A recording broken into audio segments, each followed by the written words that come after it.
apa sih kalau boleh tahu flashback cerita ke belakang mengenal beliau dari sejak kapan terus? Iya, jadi saya tahu banget ya Rizky itu memang dulu pernah tinggal di Kalibata City di apartemen yang saya tinggalin juga. Jadi saya itu tinggal di Kalibata City dari tahun 2012-2013. Nah Rizky itu tahun 2016 udah di Kalibata City mas, gitu loh. Dan saya ketemu dia pertama kali di tahun 2018 bulan Agustus. Tepatnya waktu saya syuting Sate Ayam Bumbu Cinta, itu saya jadi ibunya dia.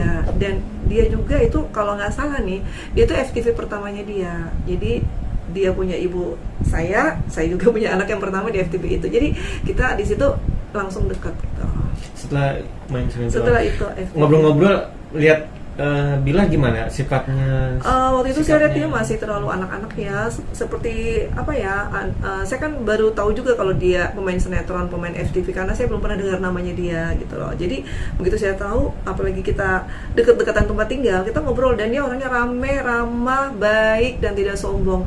Bahkan di situ dia bilang, dia terus terang dia bilang, "Mbak, saya tinggalnya nggak jauh dari Kalibata City." "Di mana?" "Saya kos, Mbak." Dia bilang dia kos-kosan. "Kos di mana?" "Saya kos-kosan dekat Kalibata City juga." Kalau nggak salah waktu itu dia bilang dekat-dekat dekat-dekat bukan Jati Padang, Kalibata City di belakang-belakangnya itu Lenteng Agung kalau nggak salah. Pokoknya karena udah lama jadi saya nggak catat lagi alamatnya waktu itu. Itu setelah berapa kali Kak main satu frame sinetron? Udah sering sih, berapa kali dari tahun 2018 itu berapa kali saya ketemu dia. Sate Ayam Bumbu Cinta, Pernikahan Berarti Ongkos, terus ada beberapa lagi FTV. Habis itu saya pernah jadi kepala sekolahnya juga. Jadi saya jadi ibunya. Terus saya waktu itu casting di perusahaan PH waktu itu ya, ada salah satu PH di Jakarta Barat. Nah saya ketemu dia di situ, kita nggak janjian. Dia lagi duduk pakai baju putih-putih. Di situ saya kaget lihat, karena di situ tahun 2019 sudah berubah gitu loh. Itu sebelum saya ketemu dia di Cinta Nikita ya. Cinta Nikita kan terakhir, dia pacaran sama Lesti kan di Cinta Nikita. Nah perubahan yang saya lihat pada saat di kantor PH itu, dia udah stylenya udah beda. Dari cara cara berpakaiannya dia, terus mukanya semua udah berbeda, dan kelihatannya sih memang dari manajemennya dia yang membuat dia berubah gitu. Sudah tidak ke ibaratnya yang masih remaja, sekarang sudah dewasa. Iya. Lihat kakak pas di 2009. Saya kaget begitu saya Rizky. Pertama saya nggak mau tegur dia karena kan dia juga kan jauh-jauh begini main-main handphone kan. Ini Rizky Bilar ya, saya kan ibu kamu, saya gituin kan. Saya Mbak Ivon masih ingat nggak? Masih Mbak Ivon. Langsung berdiri kan, terus Rizky kita selfie, aduh sampai fotonya jatuh. Ini foto kenang-kenangan. Jadi waktu kita ini waktu di PH itu di Cinemark. Jadi ini sampai fotonya banyak sekali kan, gini-gini lah apa segala macam. Jadi kita disitu bikin heboh di sana. Nah setelah ini di casting ternyata dia lulus di situ sebagai Nikita Willy kan di judul Cinta Nikita. Terus aku sendiri di situ juga terpilih sebagai hakim. Jadi kita ketemu lagi satu produksi. Di situ kita tiap hari ketemu dan kita ngobrol lari-lari lah apa, karena kan dia banyak scene ya kan. Kita ngobrol biasa sih.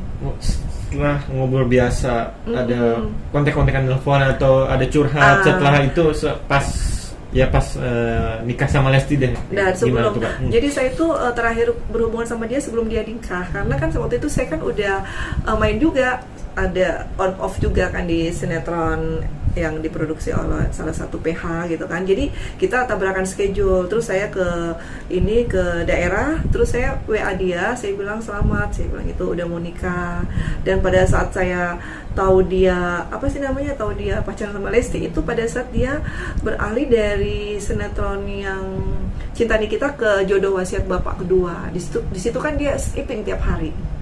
Nah gitu. Kak, saat berarti sudah lost contact dong saat dia sudah mau menikah. Lost contact. Tapi kan kita kan sering kalau saya DM kan dia repost. Berarti masih ada hubungan dekat. Iya, dia menghargai aku sebagai ibunya. Dia orangnya sopan, baik. Makanya kemarin tuh saya menyesal banget mas, kenapa saya nggak samperin dia di Polres, karena saya taunya dia tuh nggak mungkin ditahan 1 hari. Saya pikir ya mungkin 1 minggu gitu kan. Jadi saya tunggu jadwal yang diberikan oleh di sana penyidik. Tahu-taunya dia udah keluar saat itu juga, cuma 1 malam dia ditahan di lantai 4. berarti nggak ada sempat dia curhat di DM atau selama dia nikah setahun iya. ada Nah, atau gimana selama itu dia yang aku belum pernah tanya.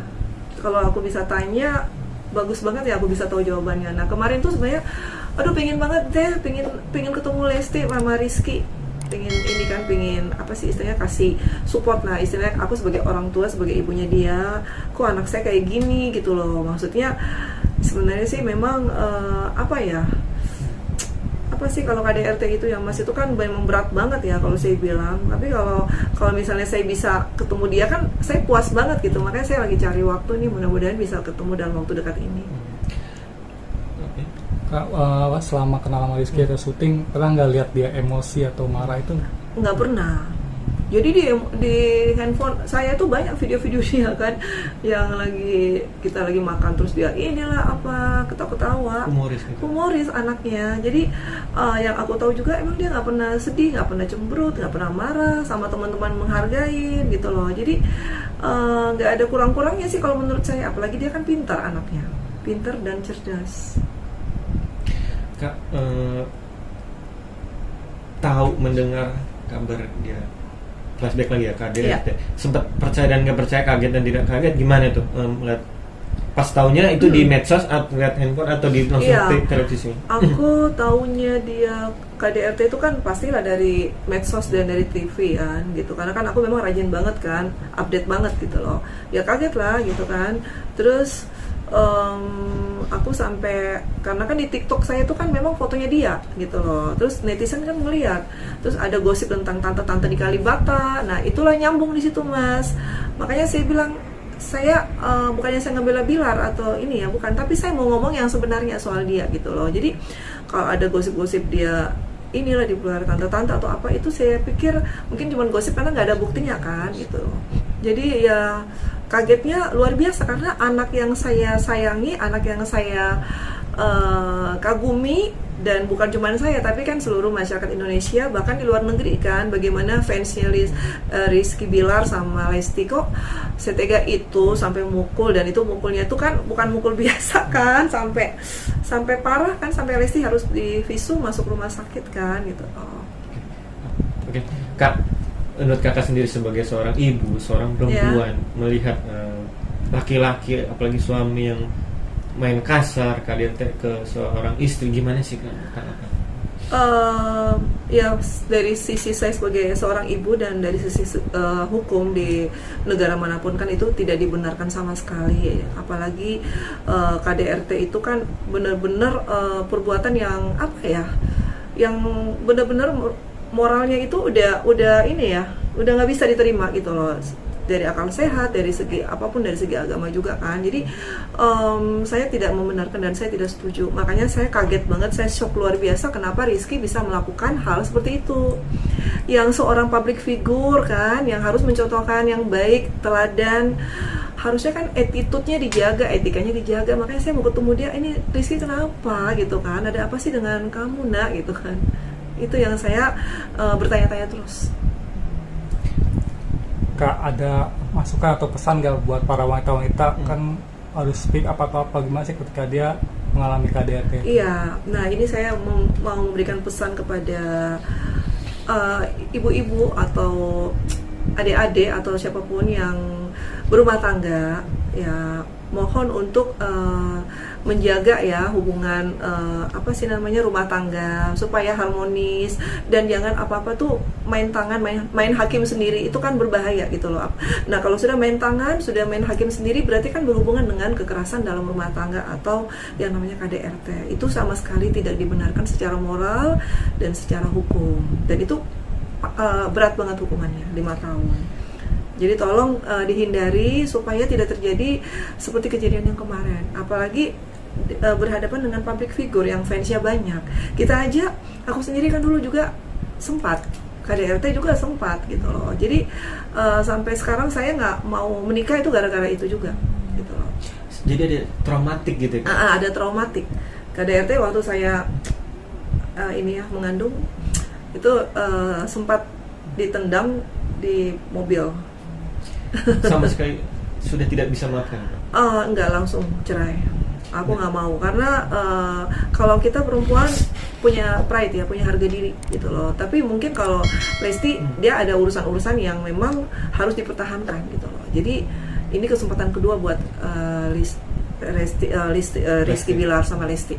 Kak, tapi ibaratnya Lesti kayak ibaratnya bisa bilang kayak makan buah si malakama, bisa bilang gitu guys, nggak dilanjutin salah, diakhirin juga dia. Iya, ini gimana benar. tuh menurut kakak sebagai seorang perempuan dan ibu? Iya, makanya ini benar-benar dia tuh maju salah, mundur juga salah. Makanya ini dia di tengah-tengah, dia udah pasrah, tapi ya dia berusaha untuk untuk membangun kembali rumah tangganya. Karena memang keputusan ini kan memang banyak yang nggak terima kan, pro dan kontra, bukan cuman semuanya kan, siapapun juga kan nggak membenarkan. Tapi kok ada pintu maaf. Tapi memang saya yakin kalau dia pasti memaafkan, karena mereka memang hubungannya kan bukan cuma hubungan suami istri, tapi ada hubungan pekerjaan gitu loh.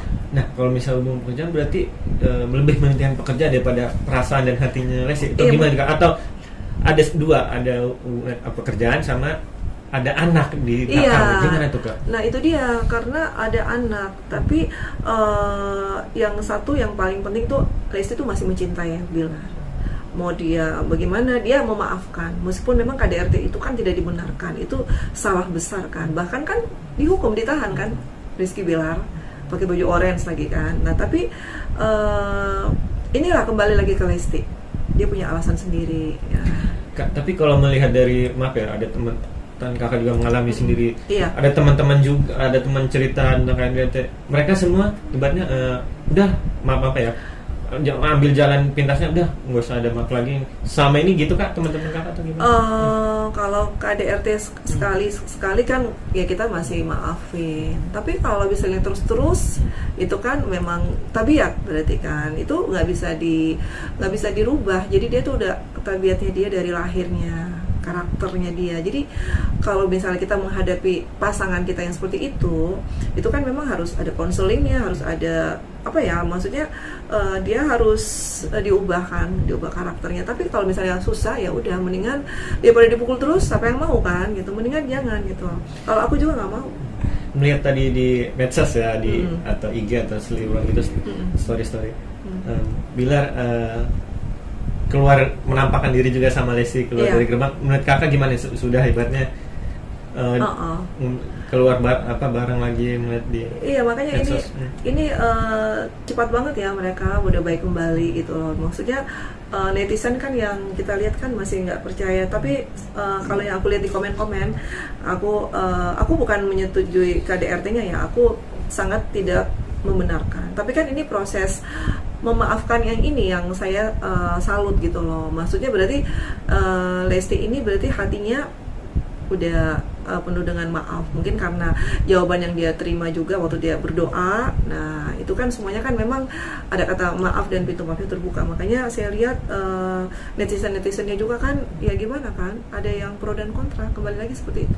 Kak, kalau Lesti ibaratnya kan Bilar emang sudah diboikot oleh KPI, Komisi Penyiaran, dan Lesti akhirnya memaafkan. Kalau setuju nggak Lesti akhirnya diboikot juga oleh beberapa TV dan KPI sendiri? Kakak sebagai seorang ibu, sebagai seorang yang punya anak, yang perempuan, gimana nih?